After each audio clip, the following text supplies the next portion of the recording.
welcome to Intro Skippers, the show where an entertainer and an entertainment journalist love streaming shows. And today we have not a show, but Jason, you had something for me? I have something I'm going to tell you. Okay. I finally watched Kpop Demon Hunters. It only took you several months. Yeah, I did it though. I finally did it. I watched it right when it came out in June. Okay. July. June to July. July to August. August was September to October. You know what? Better late than never. Look, I mean, I don't know whether it was the SNL sketch about it or the fact that a video game that I've been working on for years is being compared to it. I don't know what it was that pushed me. Yeah, maybe it's that. It's 100% the personal connection. Because I don't know you to be a Bad Bunny fan personally. Well, I am an SNL fan. What is he talking about? I'm an SNL fan. About the Han Moon? Yeah. That sketch was a little rough. Yeah, a little bit. The makeup was good. Yeah, the makeup was good, and like obviously the singers coming out was really cool. And the singers coming out, that was their debut as a trio. Yeah. And then they were on, I guess, the Jimmy Fallon show, either right before that or right after that, and they were great on that. They were great on that. So yeah, I was watching the SNL sketch, and I was like, oh, they're just going to sing the same part of Golden again? Why can't they sing a different song? You know, they could do Takedown. They could do a different part of Golden. They can't do the ballad, but there were options, man. Right, there definitely were options. But besides that, I mean, watching it for the first time, I loved it. I was sucked in right at the beginning. I agree. Like Bad Bunny said, it's not just for kids. No, it's not. Plenty of adults do it. Somebody I work with who is quite a bit older than me and Caucasian, he was like, my wife is making me be Genu for Halloween, and I don't want to be a Korean man. I don't think I should do this, but she's making me do this. Well, good luck, my friend. Yeah, you know what? I think he'll be in good company. I think it's going to sweep Halloween this year. Yeah, it absolutely is. And, I think it will cross boundaries so much like never before with Halloween outfits. Really? It's been called Netflix's Frozen, and I agree because it is a sensation. All the songs are bangers. It is rewatchable, it's likable, it's relatable, and aspirational. I had friends who were like, I don't like Frozen. Actually, I think Tangled is better, and it's like, shut up, dude. These things aren't popular for no reason, and it doesn't make you cool to not like them or to be a hater to them. I mean, right. Frozen, sensation. Kpop Demon Hunters, sensation. Oh boy, did Sony lose a lot of money on giving this over to Netflix, but right. That's neither here nor there. Let's talk about that part of the story for a second. So they sold it to Netflix for a pretty sizable sum. I think they sold it for $20 million. But, $20 million? Yeah, but I think so, but that's all they're ever gonna get. I think it's less. Okay, let's look it up. I could have sworn it was $20 million. We're doing it live. Google. Oh, you're right. It's $20 million. Though some report the fee may have been more. In a pandemic-era output deal, Sony sold the rights to Netflix for a flat fee that covered the production costs plus a capped payment to Sony. This gave Netflix ownership of the film and its potential future franchises, which is a lot of money. Sony retained rights to produce follow-up films. So they can produce it, but Netflix will own it. Okay. Sony made 20 to 25 million, which sounds like a lot. But it's the number one. Yeah, it's the number one most viewed thing on Netflix in the history of Netflix. It's a fraction of what a traditional theatrical release might have generated, given the film's massive success on it. Yeah. And Golden, I think, beat out Destiny's Child for like longest number one by a female trio or something like some kind of whatever category Ah, they were in. well, it was This bound to happen. Destiny's Child hasn't recorded anything in a while. right, but I mean that was a record that they were holding on to for a while. So I guess is Yeah, what I yeah, mean. It was a yeah. long held record. So um, I mean, it's very well animated. If you look at that against Spider Verse, you can see some similarities. You know, it's mhm. the art style is different, obviously, but the animation, the movement itself, you can see quite a few small details that make a big difference. And then even sometimes they did like a sort of homage to chibi style every once in a while. They would sort of, when they were making a face when they were eating or something. And I thought that was kind of cute too. Like really Yeah, the pacing of that movie and just like everything about that movie. And it's 1 hour and 39 minutes with credits. So it's like basically like an hour and a half, pretty short. right? It's But it's brisk. it's just bam, bam, bam. You never get bored. You never want to There's stop no watching fat. it.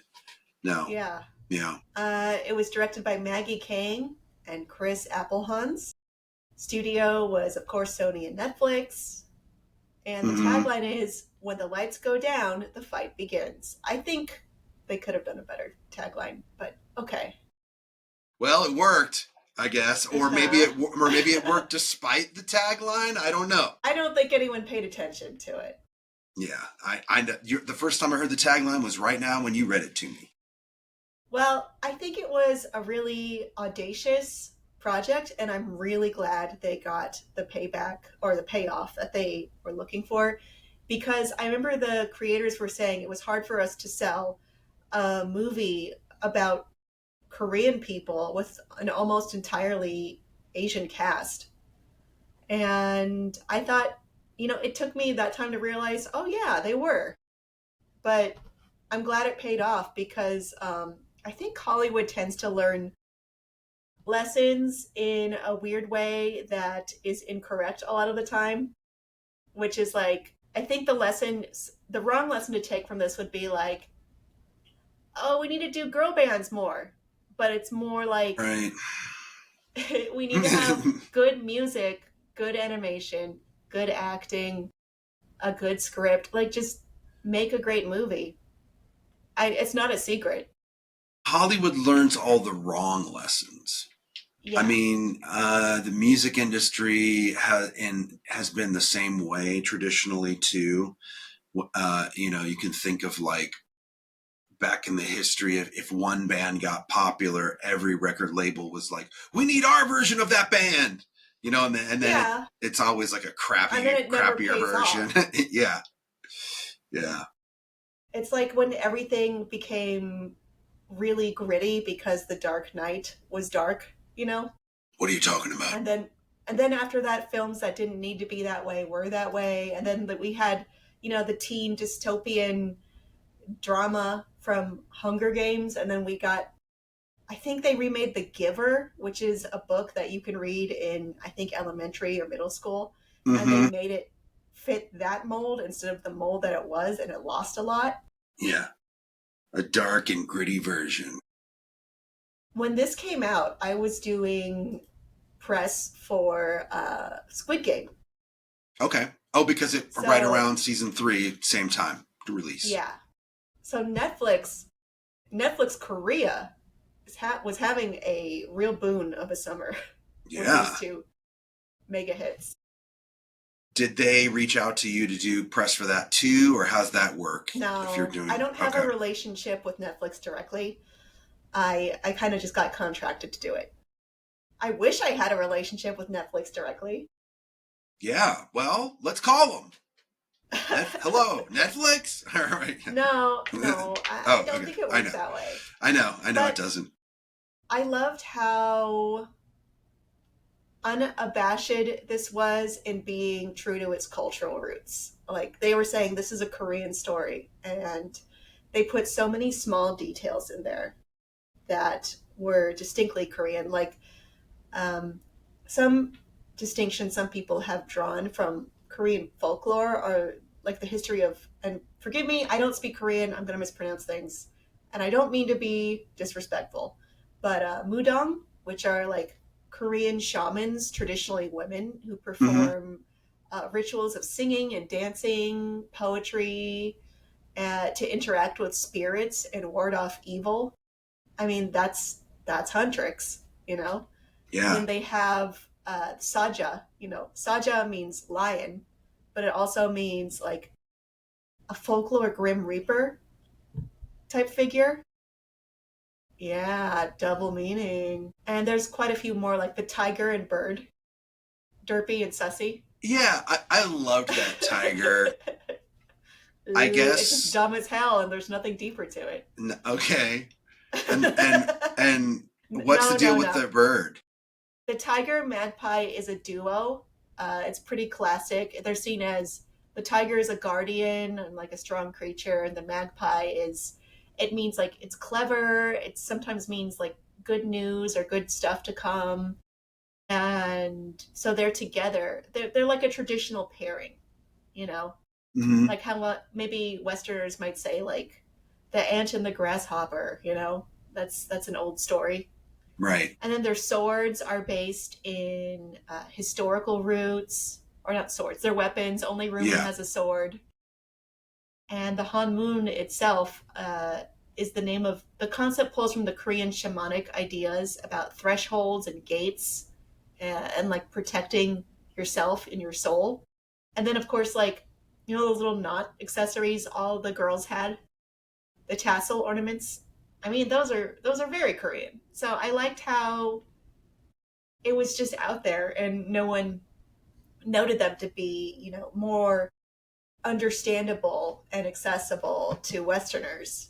I think people, you know, when you make something this good, it's going to make people more interested in the finer details, and they pull it off just right. Um, yeah, when it crosses cultures like that, it, I mean, also makes me think of Coco in certain ways, like the way um they, like when, I believe it was when Disney presented Coco to the Chinese movie board, they thought for sure it was going to be turned down because there's Oh, yeah, they because it don't like show the dead.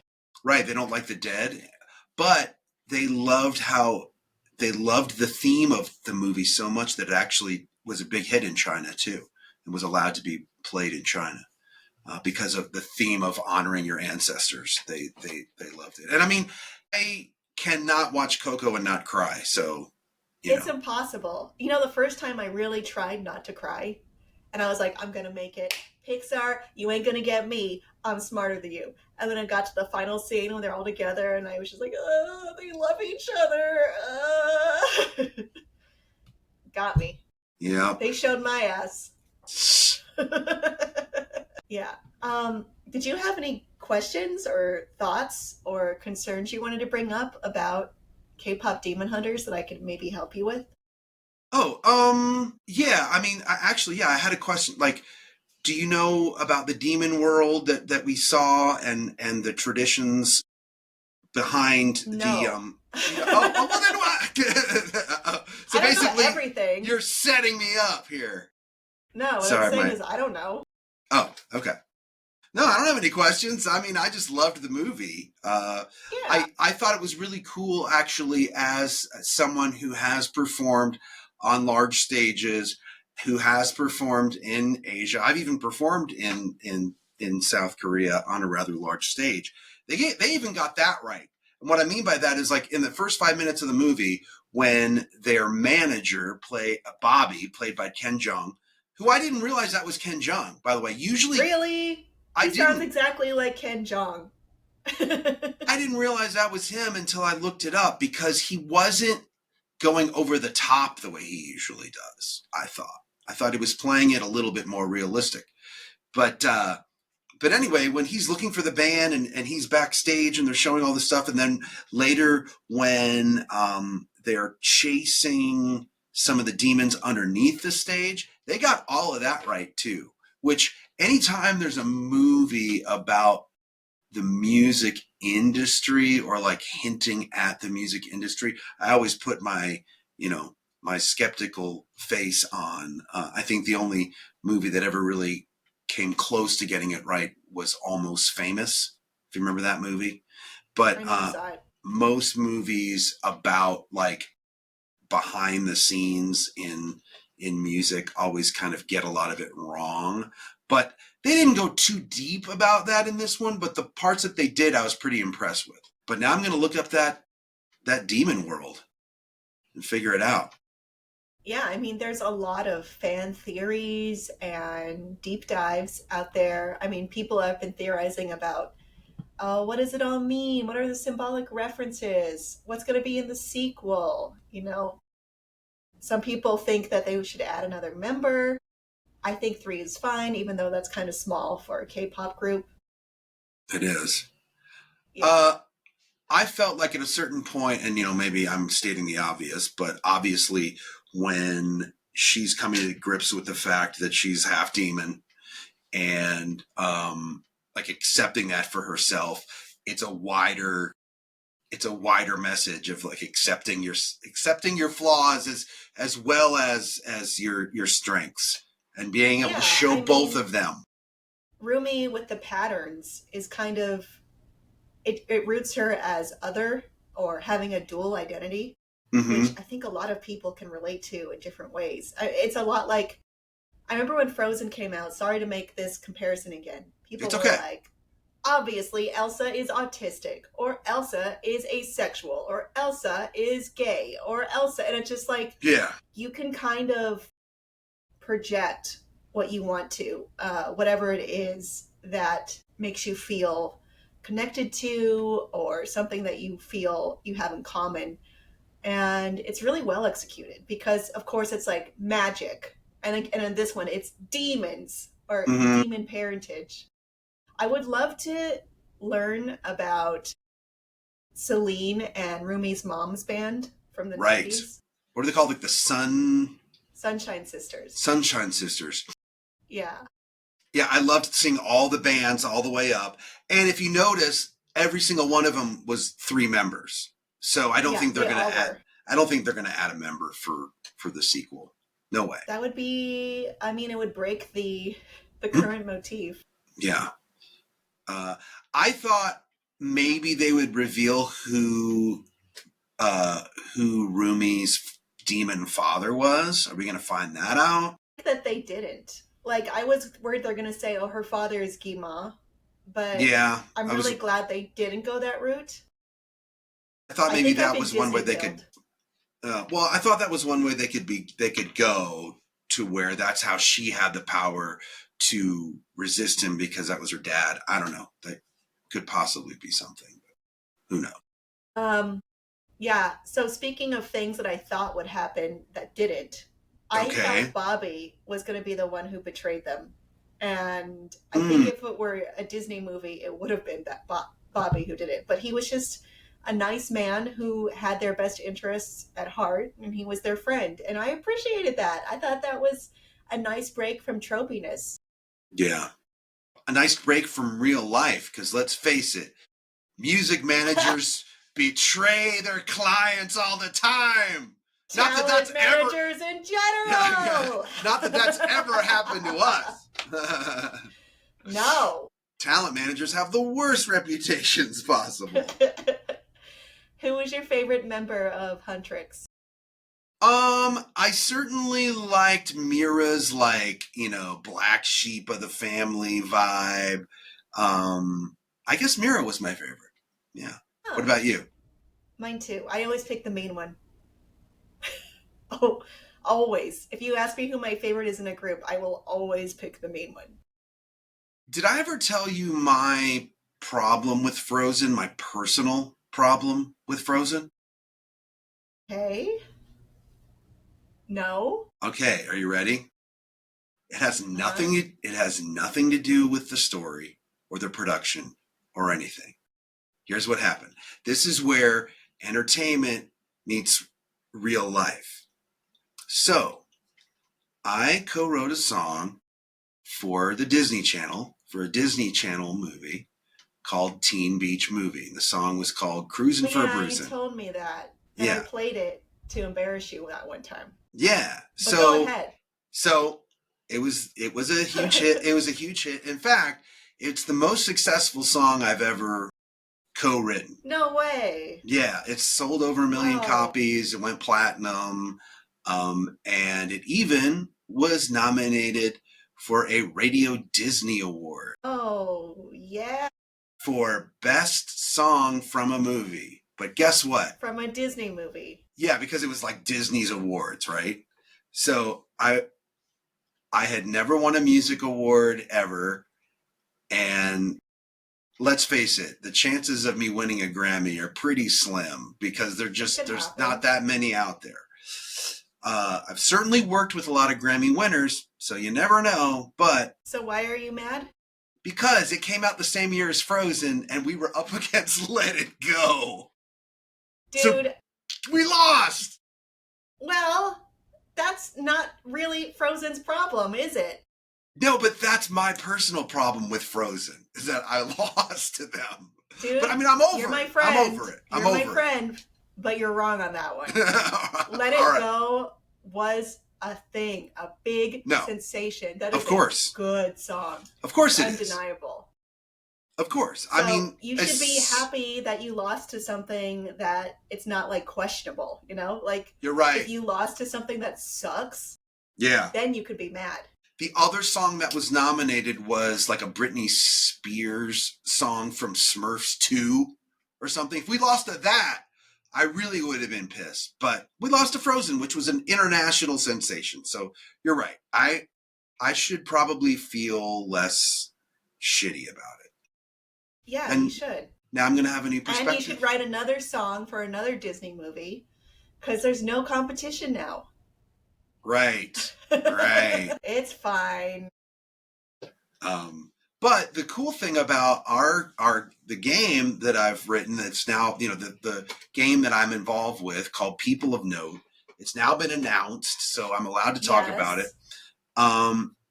A lot of people are calling it a cross between Expedition 33 and Kpop Demon Hunters. So it's that intense? Everyone's excited about this game now, and we're really happy to be in this position. So it comes out early next year. We don't have an exact release date that I'm allowed to say yet, but in 2026 it comes out. The first trailer's out, and people are excited. So the timing is really cool timing for us.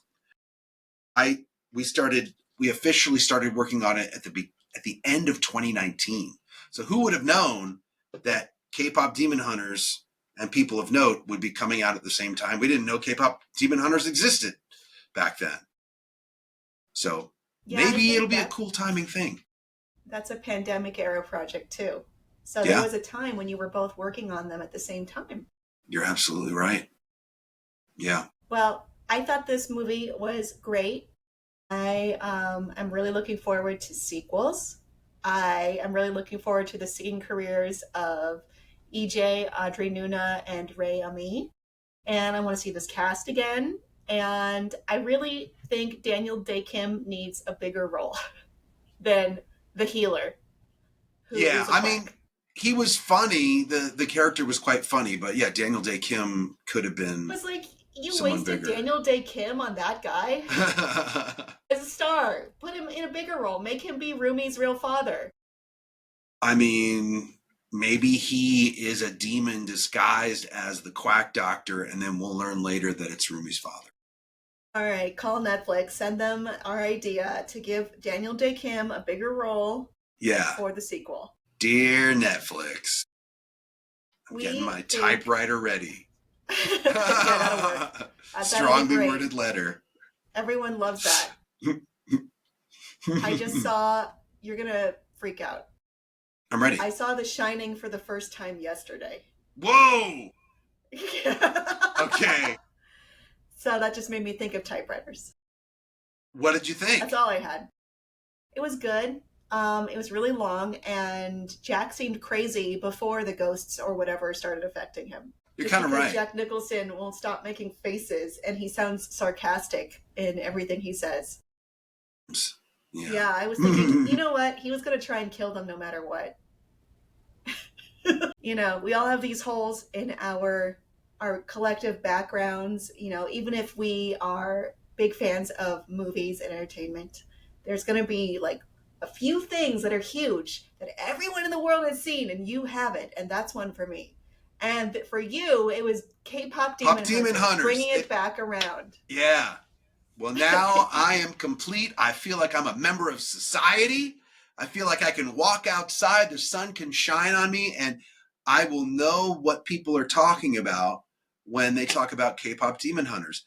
Now, I did have fun also looking up the gazillion cover songs that people have done. And my personal favorite, and I knew right, and I didn't even search for this, by the way, like it just came up. My personal favorite was the heavy metal cover of it. Of which song? Golden? Of Golden. The guy kills it. Gotta be golden. Like that? No, he does it more like operatic metal. It's the singer from the band Amon Amarth. Or I'm not sure if it's the singer from someone from Amon Amarth is in the cover. The singer is Tommy Johansson. He hits all the notes. I'm going to send it to you. You're going to love it. Or maybe you're not, but you will be impressed. You'll be impressed with his note hitting. I'll be impressed by the artistry. Yeah. Even if I don't love it. Because you and I have different tastes. That's very true. But I just want to hear Soda Pop. Over and over again? It's different. Yeah, in the OG version. No. Mm-hmm. I think this is really an achievement because, how many movies or musical movies does Disney or Pixar put out that a couple of the songs suck? And here, all the songs are good. There's nothing wrong with any of the songs. I mean, even the ballad where they're like, kind of, are they or aren't they? Free? Yeah, that was a good song. That's great. The chord progressions, like the way these songs were put together, and just like I said, the chord progressions that they use, the melodies, like all A+++. Oh yeah, you could probably break it down from a technical level, but yeah, just from a dumb person who likes pop music, I thought it was good. mm-hmm. Mm-hmm. Very memorable, very very catchy. What's your favorite song that's not Golden? Well, I did like Takedown. I did. Yeah. I mean, obviously, the one that Twice did after. Right, where it fits in the story, you can understand why they didn't want to do it. But you know me, I write a lot of songs coming from a place of darkness, right? I don't write a lot of happy songs. I never have. And my sort of philosophy around that is there's enough people writing happy songs. I'll write happy songs for a job. I'll write happy songs. I mean, the song I did for the Disney Channel was as happy as can be.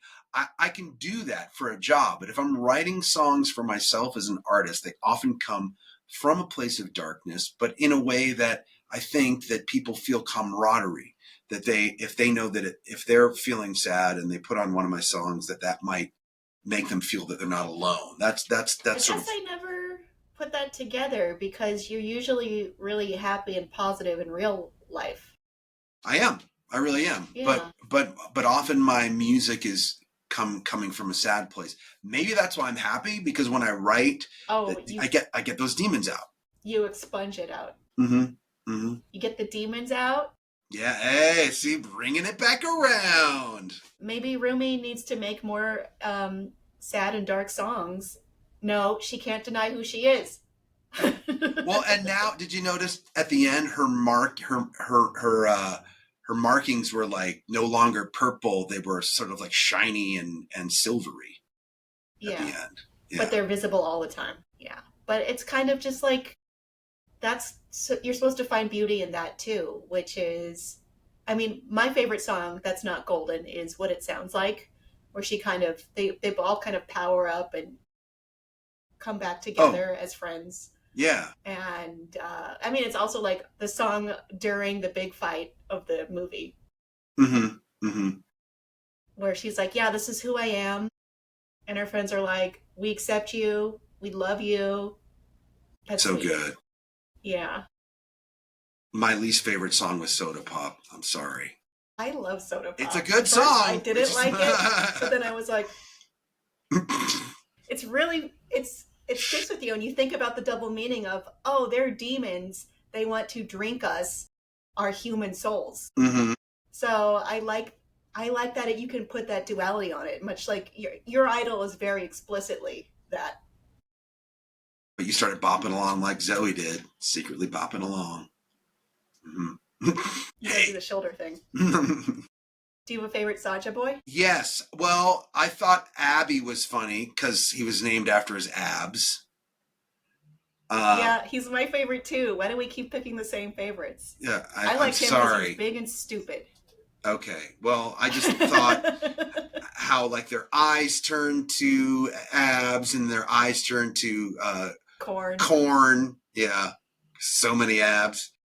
But I guess he's also the mean one, so that might be why I like him most. that's why you like him. I mean, I just enjoyed the humor around it. But Yeah. But what were the other ones? There was like Okay, Sungwon Cho played Abby. He's like a very popular YouTuber and voice actor. He's done a lot of video games. There's Mystery Saja. that's the one with He's the the one with the hair. bangs covering his eyes. Right, right. Romance Saja, voiced by Joel Kim Booster, who is a hilarious comedian. Genu, you know who he is. Right. Baby Saja. Baby He's the one who Saja. goes goo goo gaga. That one. Yeah. hmm Maybe he would So be my second favorite. Baby, Mystery, Romance, Abby, Genu. That's 5. hmm hmm I did enjoy their like the hot ones, almost hot ones things that they were doing where they had Yeah. to drink hot sauce. I mean, Asian variety shows are wild, and that looked about right, to be honest, with the ball pit and the baby costumes. They know how to have a Well, good time. okay. They're not my favorite genre of show, but it's a thing. And yeah. It's like the more absurd, the better, right? Yeah, that's true. I think that's their. They each one tries to out absurd the other. Well, you gotta, I mean, it's not unlike Western television where we have to put the biggest, most attention grabbing thing possible, but our version of that is having really trashy reality shows. hmm And then in movies, So, our version is having the biggest explosion possible. yeah, it's take what you will. There's going to be a little bit of evil and everything, just like in K-pop Demon Hunters. Bringing it around again. Well, there you go. Well, I think we did it. I think we did it. I really like this, and I'm glad that you finally watched the movie. Yes, and thanks for letting me do an episode on it with you. Yeah. So, I don't think people know this, but there's like a lot of shows that we don't both watch. And it's kind of hard to, like, I was wanting to do Peacemaker, but Jason's never seen Peacemaker. That's not the only one. Yeah, I did watch like the first 3 episodes on a plane, so I'm getting there. But I got a long way to go. That's the thing. Yeah, maybe work on something else. Okay. Well, this is like episode. We're in the 30s, and so now we're having to pick more that we both think that we like. That we kind of covered all the ones that we watched together already. So now it's going into a new frontier. If you have suggestions for things we could watch that we would probably like, email us. Yes. introskipperspod@gmail.com, which I think is what it is. Or if you're watching this on YouTube, leave it in a comment. We'll see it. I don't read them. Well, I'll see it. I'll see it. And then I will tell Kim if the comment is polite. Yeah. I kind of have... I ran a YouTube channel for a progressive news company for over 5 years. I'm a little burnt out. That's all. Nothing personal. Understood. All right, everyone. K-pop Demon Hunters. Good? What a hot take. We're coming in with the hot takes here. We're only controversial takes all the time on Intro Skippers. All right. you next time, and we'll see you in the email, and Jason will see you in the comments. Bye. Intro Skippers with Jason Charles Miller and Kim Horcher is produced and edited by Kim Horcher and Jason Charles Miller. The name order doesn't really matter. Additional writing by Kim Horcher. Theme song and incidental music by Jason Charles Miller. Take it away, me. You can rate and review this show, 5 stars only please, anywhere you'd like, and you might find your review read on a future episode. Got a question? Email us at introskipperspod@gmail.com. That too could be featured on a future episode. And if you haven't already, please subscribe to Intro Skippers on your favorite podcast platform, but preferably one we're actually on. Alright, thanks for getting this far. Here's a special treat just for you. I'm gonna stop talking.